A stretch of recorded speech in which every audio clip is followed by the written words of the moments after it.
Happy birthday, Monkey. And you act like 1, 2. Happy birthday, Jess! Hooray!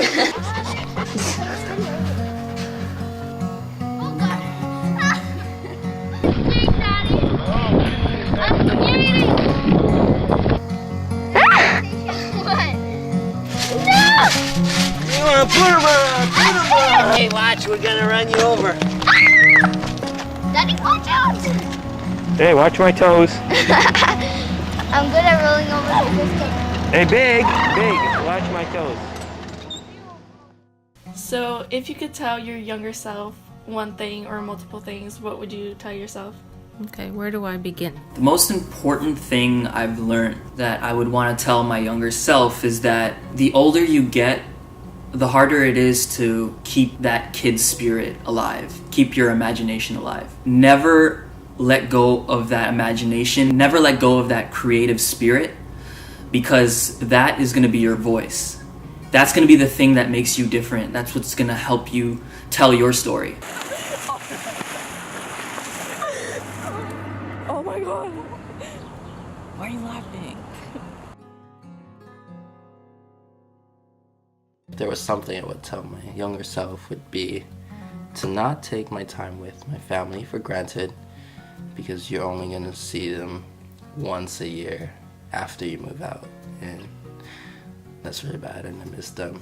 Spending time with your family is so important because they're not going to be here very long.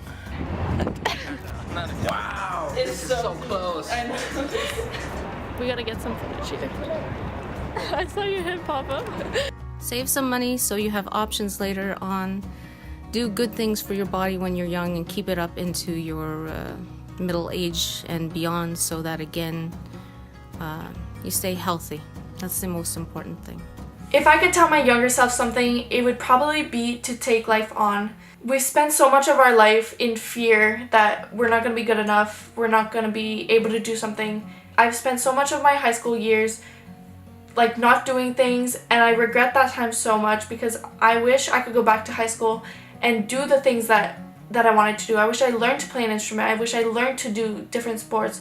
But I spent so much of that time in fear that I wouldn't be good enough that I just didn't do it. And now that's time I'll never get back. And although I'm not that old, I'm only 18, but time is the most precious thing we have. People think that they have their whole life ahead of them to do whatever they want, but that's not the case. Anything can happen, and if you don't take that time, then what are we really here for? If you're not taking the time doing things you enjoy, doing things you love to do, then what really are you living for?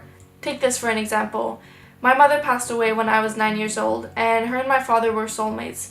And they planned on when they would retire, they would move together to Florida. They would do all the things that they couldn't do now. They decided they would do when they retired. But life got in the way. My mother passed away, and now my dad is left trying to do these things alone without his soulmate. Just think about it. If you live the life you want to live right now, then you'd have nothing to tell your younger self because you're living it exactly how you want to be living it. So if I could tell myself one thing, it'd be take advantage of the time you have, and don't let fear drive you away from things you want to do or from trying new things. Just say yes to more things. Go out there, take life on, and just enjoy it, man. Just enjoy it.